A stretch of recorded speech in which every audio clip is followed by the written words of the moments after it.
Hello everyone, welcome to EduCare 247. This is the 11th lecture of a special series for SEBI Grade A Examination 2020. In our 11th lecture, we are discussing basics of management. This topic is very important for your upcoming examination. You can subscribe to EduCare 247 for further updates.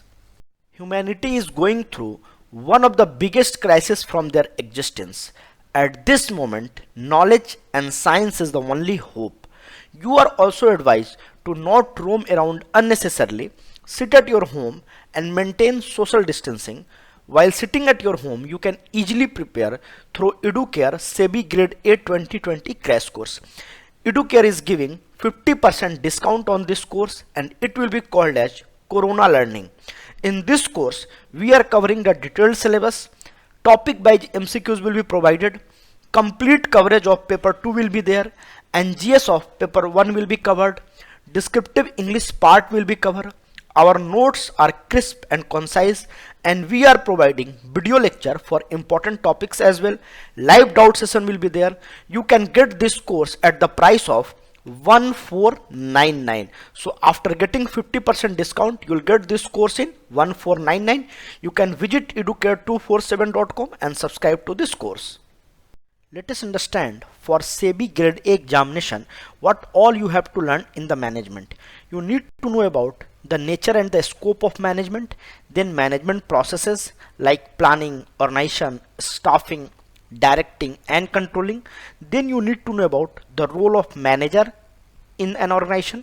In our course we have discussed all these things in very detail. In leadership, you need to know about the task of leader, leadership style, leadership theories, a successful leader versus a effective leader. In human resource development, you need to know about the concept and the goals, then performance appraisal, potential appraisal and development feedback, performance counseling, career planning, training, development, rewards, employees welfare. Then you need to know about the morale also, motivation also, how managers motivate to the people. All those things you need to know. Then in communication, you need to know about the step of communication process, communication channel, oral versus written communication, verbal versus non-verbal communication. Then you need to know about the upward, downward and lateral communication, barriers to communication, role of information technology in communication. So all these things you need to know about in management syllabus. Then in the last, you need to know about the corporate governance. Under this, you have to learn factors affecting corporate governance, mechanism of corporate governance, how corporate governance works and functions. All these things you need to know. So this is the overall management syllabus for SEBI Grade A examination. Let us discuss the basics of management. First, what is management? So basically, it is defined as a process of administering and controlling the affair of organization irrespective of its nature, type, structure and size. So basically it doesn't matter how big the company is, it needs management, and it doesn't also need the nature. Whatever the nature is, it needs management. So management is everywhere for all kind of companies. The management is needed. The another thing is, it is an act of creating and maintaining such business environment where the members of organization can work together. So basically it controls and maintain an environment where people in the organization can work together for the goal of the company and they can achieve the goal efficiently and effectively. So this is management, and management acts as a guide to a group of people working in an organization and coordinating their efforts towards the attainment of the common objective. So basically management acts as a guide, as a facilitator to the group of people so that their efforts can be collaborated and it will finally lead to the attainment of common objective of the organization. So in other words, we can summarize this. Basically management is main, machine, material, money and methods. So clubbing all those things and then giving a proper direction, coordination and integration of process and activities to achieve the desired result. So this is called 5M theory. If we are clubbing all these things and giving a proper direction and integrating it for a desired goal, that is called management. So this is the basic definition of management, and this is very important to understand the further topics. So you must need to know about these things. Let us understand the characteristics of the management. It is universal in nature, it is goal oriented, it is a continuous process, and it is a multidimensional, it is a group activity, it has dynamic function, and it is a intangible force. So you cannot see the management, but it is there to achieve the company's goal. So basically these are the important features and characteristics of the management. Let us understand one by one. What universal mean? Any kind of company, either it's profit making or non-profit, it require management for managing their activities. So it is required by every kind of company, so it is universal in nature. Next thing is goal oriented. Every organization set up some goals and they have predetermined objective, and management helps in reaching those goals in timely and smoothly manner. So basically management is there to help in achieving the goals. So it has some goal orientation. Whatever the company nature is, either it's a tech company, or it's a fintech company, or it's a banking company, or it's a e-commerce company, they have certain goals in their mind and management helps them to achieve those goals. It is a continuous process. What basically means, see, it is an ongoing process which tend to persist as long as the organization exists. So it will be remain as organization exists. So it's a continuous process. You cannot say that okay, now management is not working, management stopped. So every time it is working across the organization and different sphere of the organization, either it's production, human resource, finance and marketing. So it required by every sphere of the organization. It is multidimensional. What does it mean? Management is not confined to the administration of people only. It helps in working condition improvement, it manages work in process, in operation. So it is multi-dimensional activity. It's not confined to the administration of people only. So these are the basic characteristics of management. Let us discuss some more characteristics. It's a group activity. What it basically means, an organization consists of various members and they have different needs, expectations and belief.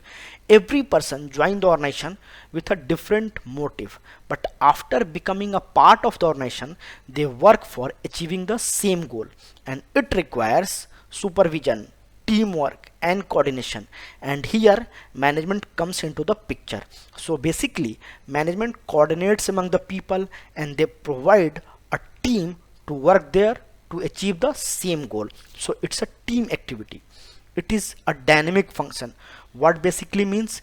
It means an organization exists in a business environment that has various factors like social, political, legal, technological and economic, and it can rapidly change. And here management evaluate the strategy, how they can orient with the economic change or technological change or any new law or any political environment. So management is basically a dynamic function. It cannot be a stable function. It is an intangible force. What does it mean? Management can neither be seen nor touched, but one can feel its existence. So if one can say okay, he is the management or she is the management, it's not like that. It's a system where people work and it's always there to give you the effective environment, so you can work in an organization but you cannot see the management. So basically it's an intangible force. Let us discuss the levels of the management. First one is the top level management. It is the highest level of organizational hierarchy and it includes board of directors and chief executives like CFO, CEO, all those people. And they are responsible for defining the objectives, formulating plans, strategies and policies. So they are responsible for the overall strategy of a company. Then comes to middle level management. It is the second and most important level in corporate ladder, and it creates the link between top and lower level management. It includes departmental and division head managers who are responsible for implementing and controlling the plans, strategies which are formulated by the top executives. So basically, top executives are responsible for making the plans and strategies, and middle level managements are executing for those strategies and plans, and they coordinate with the lower level management as well, and they pass the information to the top level management. So this is very important. Then comes to lower level management. So basically, it is a functional and operational level management. It includes first line managers, foremen, supervisors, and they directly contact and interact with the workers, and it plays a crucial role in the organization because it helps in reducing wastage and idle time of the workers, and it improves quality and quantity of output. So all the levels of management are very important, and any company should separate on these levels. Let us understand the different functions of the management. The first function is planning, then organizing, and then staffing, then directing, and at the last controlling. Planning is the first and foremost function of the management. Basically, what is to be done in the future, that is called planning. It encompasses formulating policies, establishing target, scheduling actions, and so forth. So basically, it plans and schedule for future actions. Then organizing. Organizing basically means organizing the resources and identifying the task, classifying them, and assigning duties to subordinate and allocating the resources. So basically, you have to organize your resources for respective people so that they can function in a easy manner. Then comes to staffing. It involves hiring people and carrying out various activities of the organization. It is to ensure that the right person is appointed to the right job. So this is staffing. In our course, we have discussed these things in the details. Then comes to directing. Basically, it's a managing thing. You have to guide, supervise, lead, motivate the subordinates so that they can work in an effective manner. Basically, it gives the right direction to achieve the objective of the organization. Then comes to controlling. Controlling basically means here you need to evaluate the people performance, how they are working. So you have to provide the feedback, you have to build a mechanism so that you can assess them on the performance basis, and whatever the actual performance is, it should be evaluated on the standard basis. So this is overall function of the management, and all these functions are very important for the functioning of any company. Hope you have enjoyed the video. If you have enjoyed the video, like, share and comment, and subscribe to Educare 247. Thank you and keep learning.